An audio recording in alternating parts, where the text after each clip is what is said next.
Недавние космические миссии Китая на темной стороне Луны стали одним из самых значимых событий в сфере космических исследований за последние десятилетия. Это не просто очередной шаг в освоении космоса, это настоящий прорыв, способный перестроить мировую энергетическую архитектуру и геополитический ландшафт.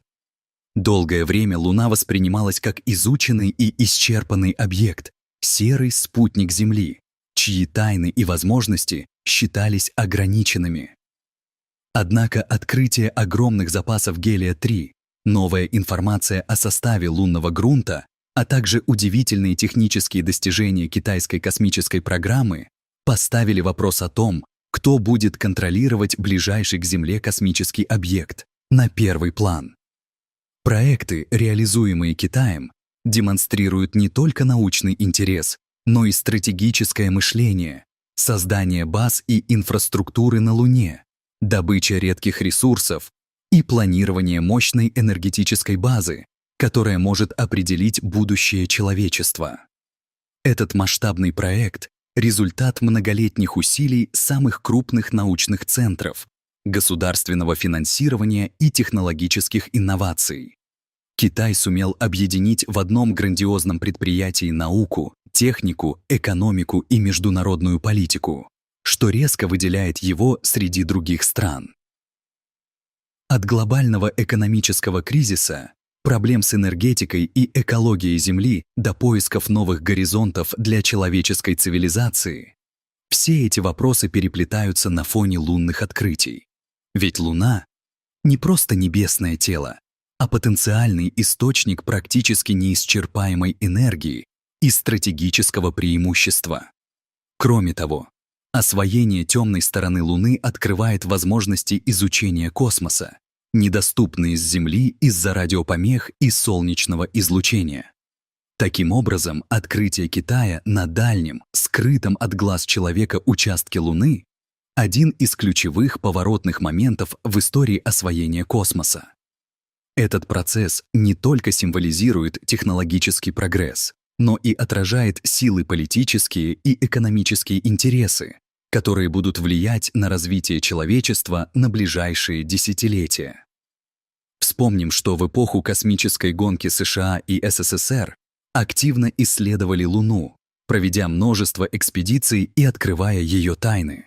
Программа «Аполлон» подарила человечеству первые шаги на поверхности спутника Земли, а советская серия «Луна» вернула на Землю важные образцы и данные.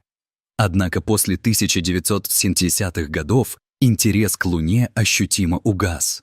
Казалось, что изучить лунную поверхность и возможности спутника можно было, и человечество переключило внимание на далекие миры, такие как Марс, спутники Юпитера и Сатурна, а также бескрайние просторы космоса. Это был период мечтаний о колониях на Марсе и поисков жизни на экзопланетах. Луна со своей стороны воспринималась как изученный этап, пройденный рубеж. Множество миссий, планов и коммерческих проектов делались именно для дальнего космоса. Многие считали, что экономическая отдача и технологический смысл освоения Луны ограничены и не способны дать настоящих прорывов. Однако же именно в это время Китай начал планировать стратегическое возвращение. Азиатская страна глубоко осознала свое технологическое отставание и потребность в энергетической и ресурсной независимости. Национальные научные сообщества построили аналитическую стратегию. Чтобы совершить мощный технологический рывок, необходимо дать приоритет именно Луне, как ближайшему и относительно доступному космическому объекту. В то время как основное внимание мирового научного сообщества сосредоточилось на проработке проектов Марса и других планет, китайские инженеры и ученые методично и последовательно разрабатывали программы исследования и освоения Луны. Сравнительные преимущества очевидны. Время полета всего 3 дня. Доставка грузов и людей значительно проще и дешевле, чем к Марсу, где требуются месяцы и миллиарды долларов. Выход на лунную программу подразумевал не только освоение территории, но и создание основных технологий добычи ресурсов, обеспечение жизнедеятельности и развития базы. Благодаря решимости и последовательности Китай смог сделать Луну своим следующим приоритетом уже в первой декаде 21 века. Ключевой этап возвращения Китая к активной лунной программе связан с серией аппаратов Чанаэ, названных по имени богини Луны в китайской мифологии. Первая миссия Чанаэ-1, стартовавшая в 2007 году, произвела настоящий технологический и научный прорыв. Аппарат не просто облетел спутник, а создал детальные карты лунной поверхности, что стало основой для всех последующих миссий. Одно из главных научных достижений, сделанных на этом этапе, обнаружение значительных количеств гелия-3 в лунном грунте. Данный изотоп является уникальным топливом для термоядерной энергетики будущего. Гелий-3, отличающийся от других видов ядерного топлива, не производит нейтронного излучения и радиоактивных отходов, что повышает безопасность и экономичность реакторов. Для сравнения, 1 килограмм гелия-3 способен выработать энергию, эквивалентную 10 тысячам тонн угля, при этом не загрязняя окружающую среду. Этого потенциала, по оценкам ученых, с лунными запасами хватит на тысячи лет. Сам факт наличия и доступности этого ресурса на Луне формирует новые основы для переосмысления мировой энергетики. Следующая миссия, Чанаэ-2, запущенная в 2010 году, смогла детальнее проанализировать получилые данные, обратив особое внимание на распределение редких элементов. С помощью камеры с разрешением до 1 метра удалось даже видеть следы астронавтов Аполлона и оборудование, оставленное американцами десятки лет назад. Чанаэ-3 и его луноход Юйту станут настоящим прорывом. Китайский аппарат совершил первую мягкую посадку на Луне за 37 лет и продемонстрировал долголетие и точность своих приборов. Робот-машина обеспечил нам массу новых данных, работая на радиоизотопной энергетической установке, технология, позволяющая не только питать приборы в течение дня, но и переживать суровые лунные ночи. Весь комплекс технологий, начиная с навигации и заканчивая спектрометрами и радарами, был уникален и позволил понять не только химический состав Луны, но и узнать скрытую под поверхностью структуру и минералы. По сути, серия миссий Чанаэ задает новый вектор освоения спутника Земли, обеспечивая технологическую базу, которую сложно переоценить. Одним из самых впечатляющих достижений китайской космической программы стало успешное совершение мягкой посадки аппарата Чанаэ-4 на обратной стороне Луны 3 января 2019 года, что стало первым в истории человечества событием такого рода. Обратная сторона Луны еще долго оставалась загадкой, поскольку из-за гравитационной ориентации спутника она всегда скрыта от наблюдения с Земли. Поэтому для исследования и радиосвязи был необходим специальный спутник-ретранслятор Цюэцао, Сорочий мост, расположенный в уникальной точке Лагранжа L2, где силы гравитации Земли и Луны создают стабильное положение. Это позволило обеспечить практически переменную и непрерывную связь между Землей и работой аппарата на обратной стороне. Этот момент стал не только техническим, но и символическим достижением, открывшим доступ к ранее недоступным геологическим и научным объектам. Был выбран кратер фон Карман, который входит в состав гигантского бассейна Южный полюс Эйткен, одного из крупнейших ударных кратеров в Солнечной системе, образовавшегося около 4 миллиардов лет назад. Исследования показали, что обратная сторона Луны содержит значительно больше редких и ценных элементов, чем видимая сторона. Например, концентрация титана, железа и редкоземельных металлов в грунте оказалась заметно выше. Помимо потрясающих результатов анализа, которые подтвердили данные о гелии-3, Чанаэ-4 вместе с луноходом Юйту-2 начали поступательное изучение лунной поверхности. Эти открытия неуклонно раскрывают возможности использования региона для строительства баз и добычи ресурсов. Кроме того, спутник-ретранслятор Цюэцао оснащен уникальным радиотелескопическим оборудованием. Это создает возможность для изучения дальнего космоса, в частности низкочастотного диапазона радиоволн, которые на Земле почти полностью поглощаются атмосферой и технологическими помехами.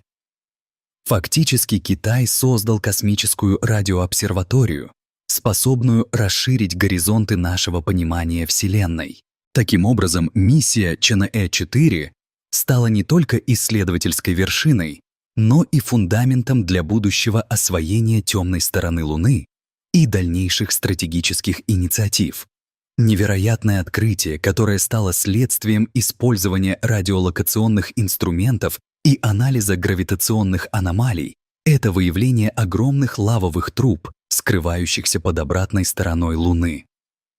Лавовые трубы — это естественные туннели, созданные миллиарды лет назад в период вулканической активности, когда потоки лавы текли под тонкой охлажденной коркой, выжигали глубокие каналы, которые затем пустели, сохраняя устойчивую структуру. На Земле подобные трубы встречаются на Гавайях и Исландии, однако на Луне они могут быть куда более масштабными и долговечными. Измерения показывают, что некоторые трубы имеют ширину до 2 километров, длину более 50 километров, а высота потолков может достигать 300 метров, сравнимо с 100-этажным небоскребом. Эти уникальные природные структуры идеально подходят для размещения баз и больших подземных комплексов. Что делает эти лавовые трубы особенно ценными, это их условия. Они защищают от радиоактивного и космического излучения, позволяют сохранять температуру около комфортных 17 градусов Цельсия. В отличие от открытой поверхности Луны, с ее экстремальными перепадами температур и радиацией, внутри труб можно создавать условия, максимально приближенные к земным. Также такие природные бункеры защищены от метеоритных ударов, что дополнительно гарантирует безопасность обитателям. Японский орбитальный зонд Селен впервые сигнализировал о существовании более 200 входов в подобные трубы с поверхности, а космический аппарат НАСА LRO подтвердил их наличие, выявив гравитационные аномалии. Для КНР это стало настоящим сокровищем. Они нашли не просто область для добычи ресурсов, но уже готовые пещеры для жилья и научных объектов, что существенно снижит затраты на строительство и защиту лунных баз. Китайские инженеры уже работают над разработкой методов герметизации лавовых труб и создания автономных атмосферы и микроклимата. Новейшие расчеты показывают, что при сохранении земного давления в такой трубе силы давления на стены будут в 6 раз меньше, что облегчит конструкции и снижает риски для структуры. Продвинутые технологии 3D-печати из местного лунного реголита позволят строить жилые модули и даже фермы прямо внутри этих подземных туннелей. Разумеется, создание таких городов потребует сложных инженерных решений, но природная основа уже создана. Таким образом, эти природные образования открывают дверь к созданию обитаемых, защищенных и масштабируемых лунных городов, что является вторым после гелия-3 ресурсным прорывом. Обнаружение огромных запасов гелия-3 и огромных естественных лавовых труб, а также богатство редких металлов и минералов на обратной стороне Луны создает новую реальность для мировой экономики и геополитики. Гелий-3 является ключом к созданию термоядерных реакторов будущего, самого чистого и мощного источника энергии, который перевернет энергетическую индустрию. Выработка энергии будет дешевой, практически безотходной и бесконечной на сотни и тысячи лет. Такая революция изменит не только энергетику, но и промышленность, транспорт, сельское хозяйство и сферу услуг благодаря доступу к дешевой энергии. Китай, обладая этими ресурсами первым, может превратиться в энергетическую сверхдержаву. Возможность предоставлять электроэнергию по стоимости, несравнимой с традиционными источниками, даст существенное экономическое преимущество на международной арене. Лаваовые трубы позволят создавать не только базы, но и подземные города для проживания десятков тысяч людей, научно-исследовательские центры и промышленные комплексы с полной защитой от космических угроз. Добавим к этому богатейшие залежи титана, редкоземельных металлов, платины, иридия и других критически важных элементов, стоимость которых может достигать нескольких тысяч долларов за грамм. Эти элементы усиливают позиции Китая в сфере высоких технологий, микропроцессоров, электроники и медицины. Расположение Луны вблизи Земли и возможность эффективных полетов позволят выстраивать вокруг нее масштабную космическую инфраструктуру для добычи, хранения, переработки ресурсов и запуска дальнейших экспедиций в Солнечную систему. Китай уже инвестирует огромные суммы в развитие инфраструктуры на Луне, перспективных технологий для добычи, переработки и строительства на месте. За счет технологий 3D-печати из местных материалов и создания энергетических установок на основе гелия-3 можно будет снизить зависимости от доставки с Земли, что радикально увеличит устойчивость и автономность лунных баз. Таким образом, обладание ресурсами Луны станет решающим фактором для экономического и стратегического преимущества на глобальной арене. Пока Китай методично осуществляет последовательные экспедиции и строит инфраструктуру лунной базы, традиционные космические державы сталкиваются с множеством проблем и затяжными задержками. США, несмотря на огромные денежные вливания в программу Артемида, испытывают сложности с новейшими технологиями. От тяжелой ракеты СЛС до посадочных модулей и пилотируемых кораблей Orion. Сроки неоднократно переносятся, а стоимость запуска одного аппарата достигает нескольких миллиардов долларов, что создает финансовое и организационное давление. Частные компании, хотя и демонстрируют технический потенциал, все же сосредоточены главным образом на марсианских миссиях, не уделяя должного внимания лунной программе. Илону Маску и SpaceX явно интересен прежде всего Марс, а Луна представляется скучной и менее перспективной. Европейские страны, Япония и Россия испытывают странное разделение между совместными проектами с американцами и собственными инициативами. Европа пытается сохранить независимость в космосе, но практически не реализует крупных самостоятельных лунных проектов. Россия из-за политических факторов все глубже интегрируется с Китаем, что дает вторичное преимущество Пекину. Такое положение отражается на международных отношениях. Китай отрабатывает собственную космическую стратегию, приглашая к сотрудничеству отдельные страны, создавая альтернативный блок в космосе. Россия, Пакистан, Саудовская Аравия и Иран оказываются в зоне китайского влияния, что усиливает конкуренцию с западными космическими коалициями. Международное космическое право остается расплывчатым.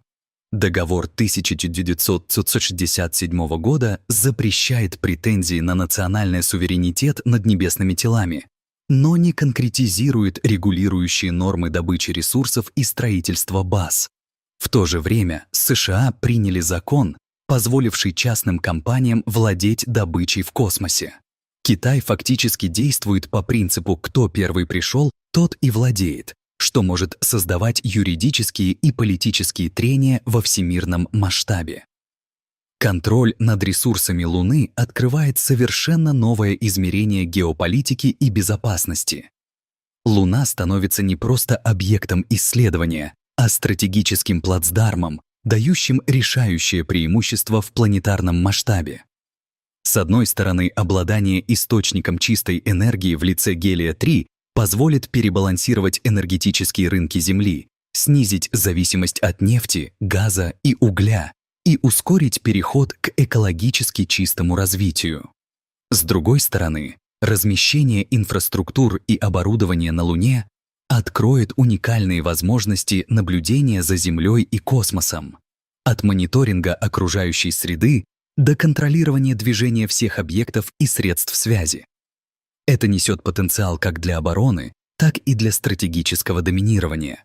В военной сфере, несмотря на запрет размещения оружия массового поражения в космосе, многие технологии космического наблюдения и возможной обороны уже находятся на стадии разработки. Кто контролирует пространство Луны, получает превосходство в предупреждении и контроле за потенциальными угрозами.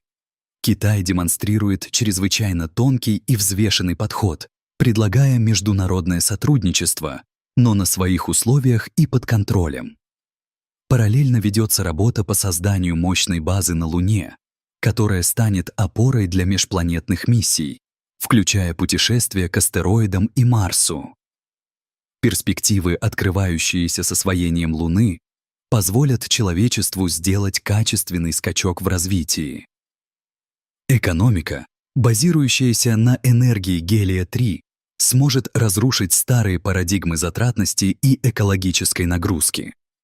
Китайские предприятия, работающие практически на бесплатной и экологически чистой энергии, смогут устанавливать нереальные по нынешним меркам стандарты удобства, скорости и эффективности производства. Это затронет все сферы, от электроники и транспорта до науки и инноваций. Особенно значимым станет развитие искусственного интеллекта, требующего мощнейших вычислительных ресурсов. Китай, получивший преимущество в энергетике, сможет ускорить развитие ИИ и использовать его для решения сложнейших задач как в космосе, так и на Земле. Технологии создания и добычи воды из лунного льда, а также производства металлов из реголита позволят полностью автономизировать лунные базы, а также создавать новые материалы, недоступные в земных условиях. Разработка роботов, способных перемещаться в сложных условиях Луны, например, прыгающие роботы, расширяют возможности изучения и освоения территории. Они помогут исследовать даже самые недоступные области, в том числе внутри лавовых труб. Все эти усилия соответствуют долгосрочной стратегии Китая превратить Луну в космическую базу, отправную точку для экспедиций к астероидам и дальним планетам. Наступает эпоха, когда освоение ближайшего космического объекта становится ключевым фактором не только научного прогресса, но и мировой политики и экономики. Китайской программе удалось занять лидерские позиции благодаря целенаправленным усилиям, государственному финансированию и умелому использованию научных достижений. История учит, что контроль над ключевыми ресурсами определяет расстановку сил в мире, будь то пряности, нефть, технологии или интернет. Сегодня новая битва ресурсов ведется за гелий-3, редкие металлы и стратегическую позицию на Луне. В ближайшие десятилетия, скорее всего, мы станем свидетелями преобразования мировой инфраструктуры. Появятся устойчивые лунные базы с постоянным человеческим присутствием, инновационными производствами и энергетикой нового поколения. Китай выигрывает эту гонку уже сегодня, и мир должен учитывать этот факт в формировании новой мировой политики и космических стратегий, чтобы не оказаться в роли наблюдателей или зависимых партнеров. История уже записала эти годы как фундаментальный поворот в освоении космоса, и от того, насколько быстро остальные страны смогут адаптироваться к новым реалиям, будет зависеть их место в архитектуре будущего человечества.